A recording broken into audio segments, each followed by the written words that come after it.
You know that kind of tired that sleep just doesn't seem to touch? It's not like you've been running a marathon. No, this is something deeper. It's that weariness that sets in when you're doing all the right things day after day, but you're just not seeing the results you expected. If any of that sounds familiar, well, you're definitely in the right place. Let's dig into this feeling and figure out what's really going on. So you're still showing up, you're still committed, but on the inside, man, you're just worn down. And you've probably had that quiet moment, maybe late at night, where you just ask yourself, is this even worth it? It's a totally honest question, and it's one we're going to tackle together right now. Okay, the first thing you have to get is this. Feeling this way does not mean you're weak. It just means you're human. This is a super specific kind of fatigue, you know? It's born from being faithful over the long haul. You are so not alone in feeling this. And really, it's just a sign that you've been pouring yourself out for a good long time.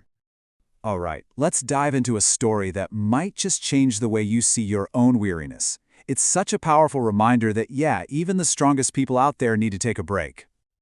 So this is Andre. He's a husband, a dad, a leader in his community, just been faithfully serving for years.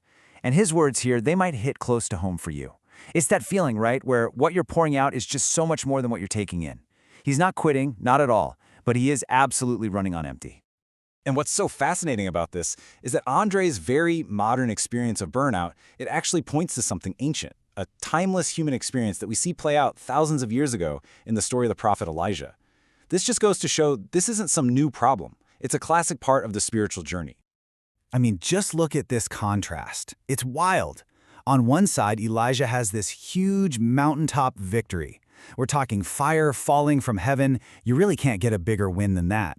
But then, almost in the next breath, he's completely exhausted, totally discouraged, just in despair.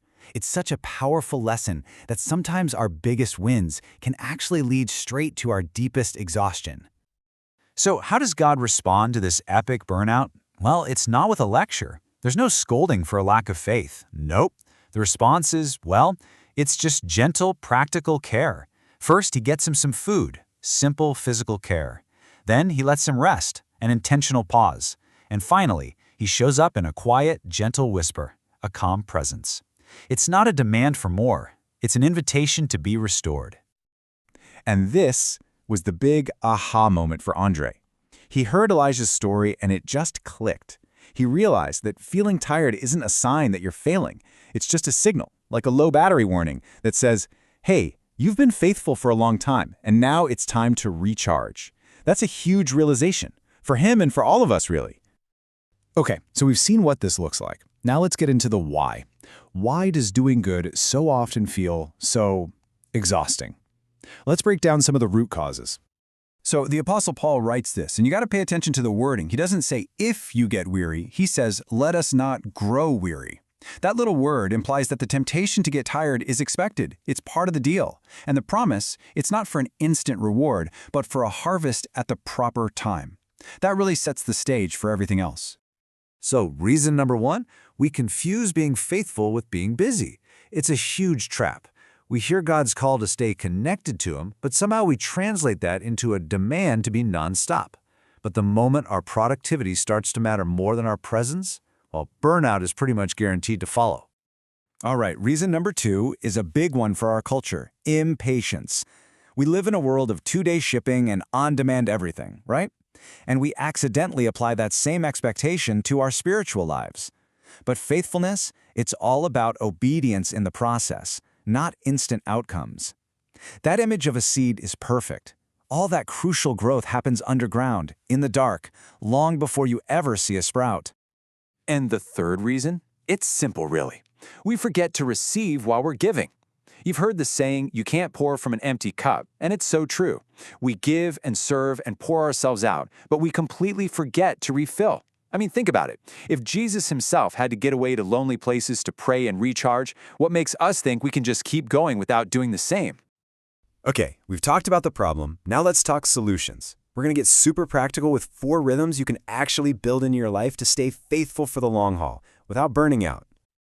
All right, here we go. First up, Redefine success. It's not about the results you can see, it's about your obedience. Next, you have to build in rhythms of rest. You have to trust that God is working even when you're taking a break. Number 3, feed your spirit every single day. Make prayer and scripture totally non-negotiable. And finally, number 4, stop trying to do this all by yourself. Get connected to a community that can build you up. Okay, let's wrap this up with some real encouragement. I want you to think of these as affirmations, things to hold on to when you're feeling that weariness creep in. Let's just speak some truth into the situation. Just let this one sink in for a second.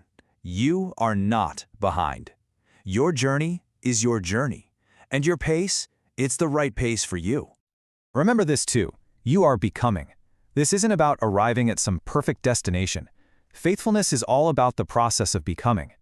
And hold on to this promise. Your labor in the Lord is not in vain.